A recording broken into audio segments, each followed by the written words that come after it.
Good morning, everyone. Right, this is I'll just get through this fence. Hopefully it's not live.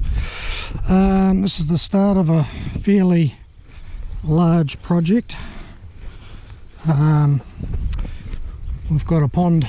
It's down quite a way at the moment. It's down about maybe a metre. Nice pond, but the issue is we've had a washout at the other end, so I've got to get the slasher all down through here and clean all this up so that I can actually see what I'm doing. But it's fairly heavy and lots of gorse, which is getting me quite poked. Ouch. Oh, this has grown about a metre since I was last here. Okay, I can get over to the...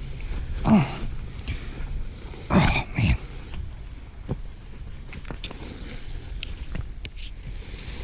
Oh.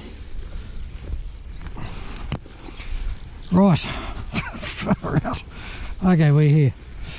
Alright, so issue is... Man, I don't know how close I can go to this. Not much, but alright, so this is the issue. It's all washed out, caved in all the way down there. Well, man, I'm getting poked from every direction and I don't like it. So a lot of these rocks I'm going to try and put aside and save as a bit of a spillway, but what we're going to do is clear all of this, slash it all down, get rid of this fence line. Now the original spillway comes through here and works its way down into here, and obviously with the big rain event that we had, it just got toasted. So we're going to put in a culvert at this end. We're going to abandon this. However, this will remain as a swale for an emergency overflow. We're putting in a 600 culvert at that end, and that'll transverse down that. Is transverse the right word? I don't know, I'm just trying to sound smart. Down that hill 10 metres, and then go into a dispersal rockery, if you like, with riprap, possibly some of these bigger rocks if they're down there, and then what we will then do with this is pull a lot of this soil from this paddock, basically just keep pulling it in until we're at a point where it is just a ditch. I've got geotextile coming. It's like more or less a coconut fibre style of erosion control. This will need to be planted, so I'm going to need to try and scrape up what topsoil I can to do it. So this is the big pond, and then the other small pond is down the hill, and I'll get some video of that because we need to clean that up as well. But man, this stuff's just it's just gone burko since I was last here, and I was only here a matter of weeks ago, and you could walk through here quite easily, and not now. So alright, so I'll go and fight my way back to where I was, and yeah, I'll bring you back when I'm back down the bottom. You can see I've got the slasher up on the digger there. So. Alrighty, okay, now here we are down at the bottom pond.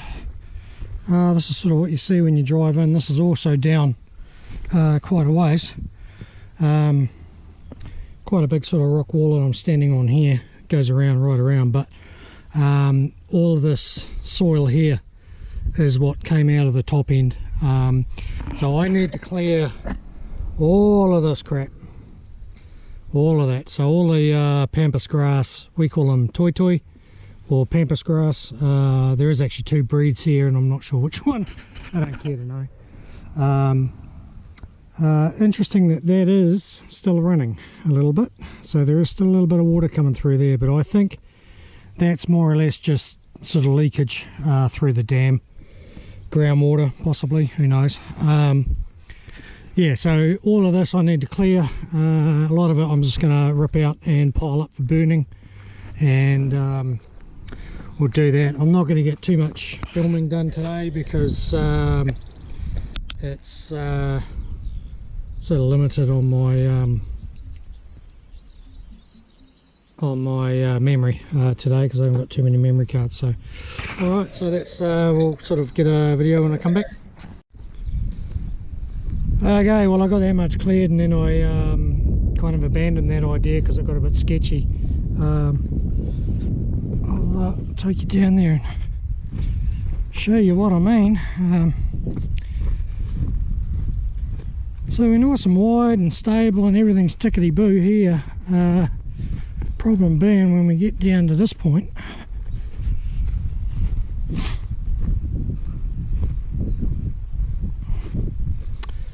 there's not much down this side, and you can see it's actually dropped here, and this whole section has dropped. It's stable further down. We went for a bit of a run down there, but there's big boulders down there, and this is about a sheer drop of about 1 metre. So the plan's going to be we're going to get rid of this vegetation, and then tomorrow I'm going to have the quarry trucks bringing in brown rock or rotten rock. It's actually more cost effective to bring it in and throw it down here rather than me dig it out of a bank somewhere, because for me to get 10 tons dug out and then drop down here, you know, it'd take me 2 hours. So you might as well, you know, you weigh up the costings and do that. So so yeah, so once this is all stabilised here, we're good down there, down that end. So yeah, once this is stabilised, because effectively when you're sitting on a 3-ton vibrator, I didn't really feel like going for a ride that way sideways, and being that I don't know how stable this side is, it's yeah, so there, but I got a heap of slashing done down the bottom end, and we'll take you down there and have a bit of a gander. Okay, alright, so yeah, slashed all out. I ripped all the toys out because you just can't slash them. They just, you know, it takes forever to slash them, so it's easier just to rip them out, pile them up and burn them later on. We're actually on a fire ban at the moment. So here's the obviously cleared all of this. This was all you know, gorse and crap over my head, and I've just been sort of working my way down through this gully. Not entirely too sure what to do with all this pile of crap here. This is all what's washed out from up top. Don't know. I do not know. I mean, I may end up dragging it back up here, but I mean, we're in the middle of a fairly dry summer, and I mean, this creek's still running, so I'm not sure where it's coming from, but you know, I've slashed all the way up there. So unfortunately there's not much machine action. It's all talking on this video so far, but yeah, we'll see how we go. But I think what's happened here, I nearly actually lost the digger in there. She went for a, oh man, it's boggy. Went for a bit of a swim down there, and I managed to get a whole lot of branches and crap under the tracks and get myself out, but she was yeah, fairly hairy.